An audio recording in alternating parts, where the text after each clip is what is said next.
अमरदेव अमरपुर में अपने बेटे किशोर और अपनी पत्नी जानकी के साथ रहता था। उसका शहर के बीचों बीच बाजार में एक ढाबा था। अमरदेव के ढाबे की रोटियों की तारीफ सभी लोग किया करते थे, क्योंकि वो हमेशा ताज़ी और स्वादिष्ट सब्जी और रोटी बनाया करता था और बड़े ही स्टाइल से लोगों को रोटी परोसा करता था। लेकिन अमरदेव का बेटा किशोर बहुत ही निकम्मा और निकट्टू था। वो सारा दिन अपने दोस्तों के साथ आवारा घूमता रहता था। एक दिन अमरदेव ने किशोर से कहा, बेटा आप तुम बड़े हो गए हो, कुछ और काम नहीं करना तो कम से कम ढाबे पर आकर ही काम सीख लो। और वैसे भी मेरे बाद तुम्हें तो ढाबा संभालना है।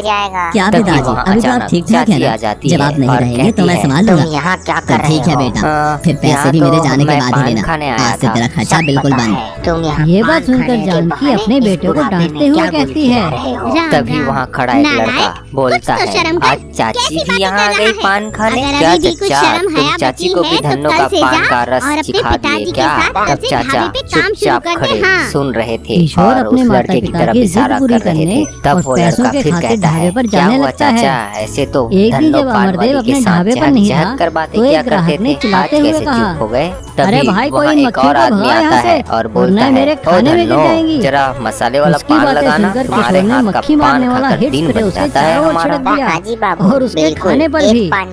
ये देखकर ग्राहक को बहुत गुस्सा आया। तभी और उसने चाची किशोर को बहुत ज्यादा डांटते हुए गुस्से में कहा, आ जाती है कौन हो और तुम? फिर बदतमीज इंसान, हमारे मुझे मोहल्ले मारना में चाहते सबको हो? पान खिला आप ही तो अभी मक्खी मक्खी चिल्ला रहे थे। और अपनी मैं आपको नहीं, मक्खियों को मारना चाहता हूँ। तभी अमरदेव वहाँ जाते हैं और बीच बचाव करके दूसरा खाना देकर ग्राहक को शांत करते हैं और किशोर को वहाँ से भगा देते हैं। तभी धन्नो एक पान दिन वाली कहती अमरदेव है, किशोर को बुलाकर कहते हैं कि वो और उसकी माँ 4 धाम की यात्रा पर तब जा रहे चाची का हैं। गुस्सा पीछे से सातवें किशोर को आसमान अकेले पर ही चढ़ ढाबा गया संभालना था पड़ेगा। और फिर सबका लेकिन वो गुस्सा उसे हमारे समझाते प्यारे हैं चाचा कि जी ढाबे पर को बरस अच्छी तरह पड़ा। से चलाए।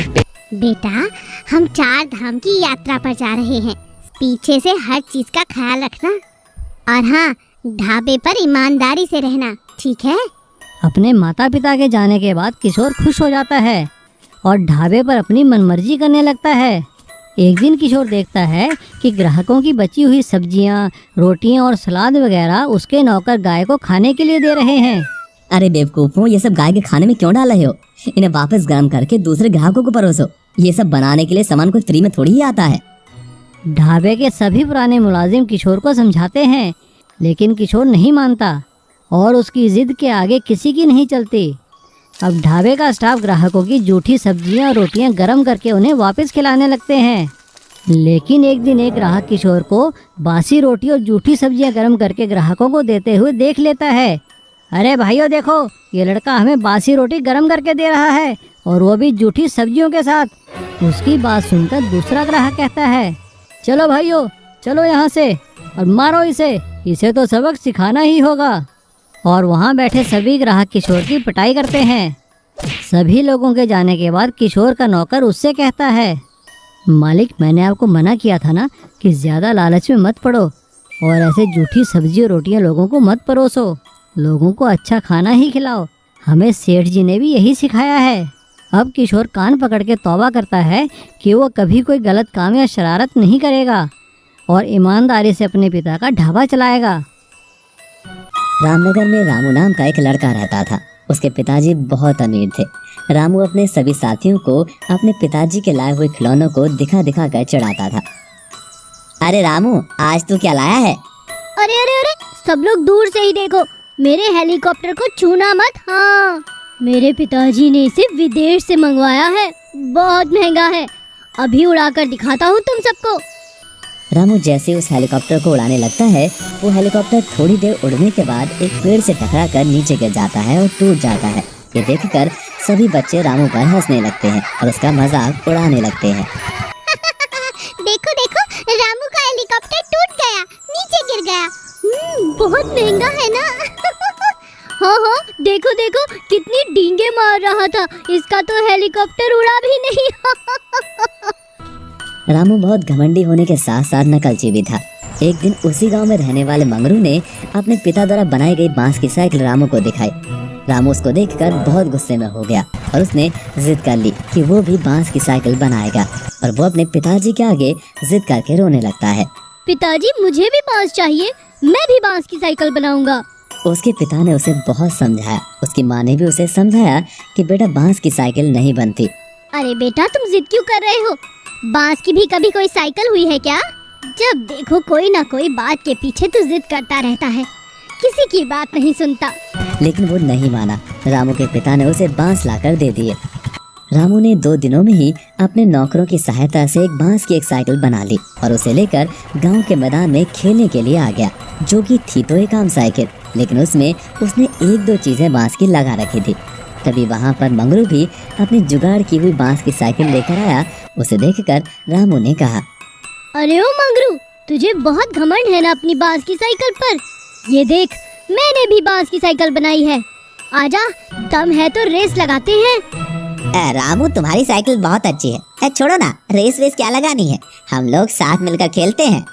सभी बच्चों ने रामू को बहुत समझाया कि तुम्हारी बांस की साइकिल चलेगी नहीं। अरे रामू, तुम जिद क्यों कर रहे हो? तुम्हारी ये बांस की साइकिल कामयाब होने वाली नहीं।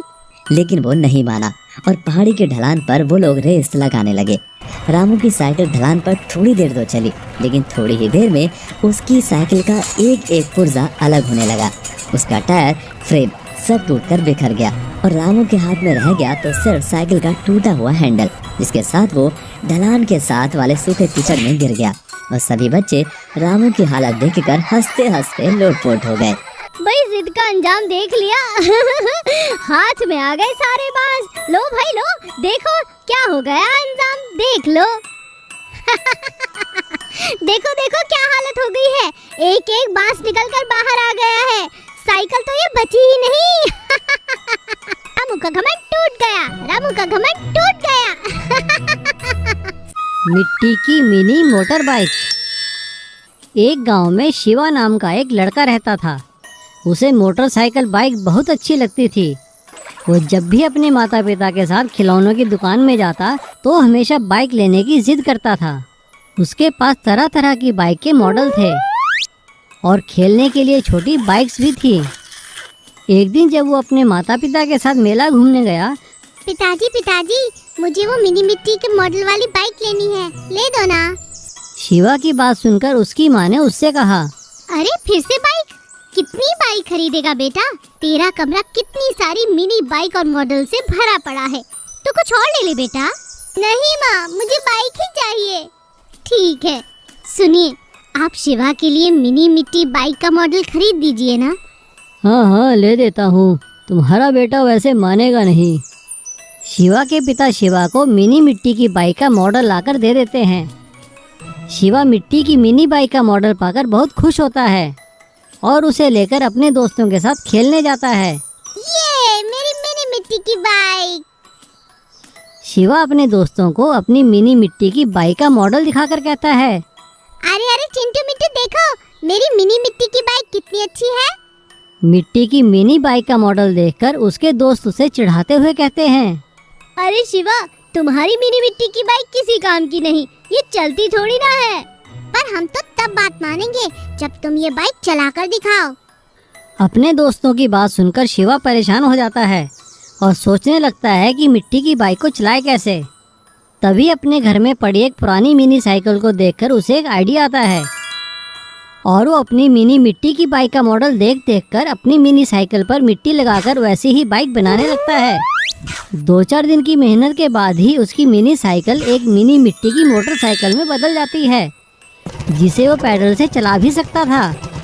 अब अपनी चलने वाली मिट्टी की मोटर बाइक को देखकर शिवा बहुत खुश होता है। ये मेरी मिनी मिट्टी की बाइक। और वो उसे चलाकर अपने दोस्तों के पास लाता है। अब शिवा अपनी मिनी मिट्टी की बाइक चलाकर दोस्तों को चिढ़ाने लगता है। हे चिंटू मिंटू देखो, मेरी मिनी मिट्टी की बाइक कैसी चलती है। देखा तुम लोगों ने, कितनी तेज भाग रही है। शिवा के सभी दोस्त मिट्टी की मिनी बाइक देखकर हैरान हो जाते हैं और वो भी उसे चलता हुआ देखकर। तभी अचानक जोरों की बारिश शुरू हो जाती है। इससे पहले कि शिवा समझ पाता, उसकी मिट्टी की बाइक की सारी मिट्टी पानी से बह जाती है और रह जाती है तो उसकी पुरानी सी साइकिल। अपनी ये हालत देखकर शिवा रोने लगता है, लेकिन उसके दोस्त उसकी हालत देखकर जोर जोर से हंसने लगते हैं और उसे चिढ़ाने लगते हैं। अरे अरे देखो, बारिश के पानी में सारी बाइक कैसे मिट्टी मिट्टी हो गई। अरे अरे देखो सारा पानी, ओह देखो देखो। Long bridge. धर्मपुर गांव में नदी पर एक छोटा सा लकड़ी का पुल था, जिसे पार करके यात्री इधर से उधर आया जाया करते थे। वहाँ के लोगों का शहर जाने का वही एकमात्र साधन था। उसी गांव में यशोदा नाम की एक औरत रहा करती थी, जिसका बेटा गोपाल शहर में पढ़ाई किया करता था। और पढ़ाई खत्म होने के बाद उसकी शहर में बहुत अच्छी नौकरी लग जाती है। अपनी पहली कमाई से गोपाल एक बहुत अच्छी गाड़ी खरीदता है और उसे लेकर वो वापस गांव आता है। लेकिन पुल के पास आकर वो हैरान और दुखी हो जाता है, क्योंकि उसकी गाड़ी पुल के पार नहीं जा सकती थी। ये देखकर उसे बहुत गुस्सा आता है और वो गुस्से में अपने घर न जाकर सीधा प्रधान के घर जाता है। प्रधान काका नमस्कार। अरे आओ बेटा कृष्णा, कैसे हो? बड़े दिनों बाद आए शहर से। अब काका आप ही बताइए, मैं आऊं भी तो कैसे? मैंने इतनी तरक्की की है, लेकिन इस गांव में मैं अपनी गाड़ी भी नहीं ला सकता। मैं तो बस आपसे यही कहने आया था कि आप कुछ करते क्यों नहीं? अरे बेटा, मैंने सरकार को बड़ी चिट्ठियां लिखी है, हमारे गांव के लिए एक पक्का पुल बनाया जाए, लेकिन कोई सुनवाई नहीं होती बेटा। अब तुम जवान लोग ही कुछ कर सकते हो। वो ये सब देखकर हैरान था कि गांव ने अभी तक कोई भी तरक्की नहीं की है। लेकिन प्रधान काका, अगर कोई बीमार हो जाए तब आप क्या करोगे? यहाँ तो एम्बुलेंस भी नहीं आ सकती। अरे बेटा, इसी बात का तो रोना है। कई लोगों ने तो रास्ते में ही जान दे दी है, वो भी इस पुल की वजह से। प्रधान के मुंह से ये सब सुनकर वो बहुत उदास हो जाता है। तभी वहाँ एक औरत रोती हुई आती है। हाय राम हाय, मेरे बेटे को सांप ने काट लिया, कोई बचाओ, कोई इसे अस्पताल ले जाओ, अरे कोई हमारी मदद करो। उस औरत के साथ साथ गोपाल की माँ यशोदा भी वहाँ आती है। वो गोपाल को देखकर हैरान हो जाती है।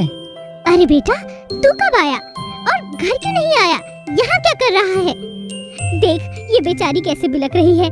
जानता है, इसके बच्चे को सांप ने काट लिया, अब इसे कैसे अस्पताल पहुँचाए, कुछ समझ नहीं आता। गोपाल ये सब देखकर हक्का बक्का रह जाता है।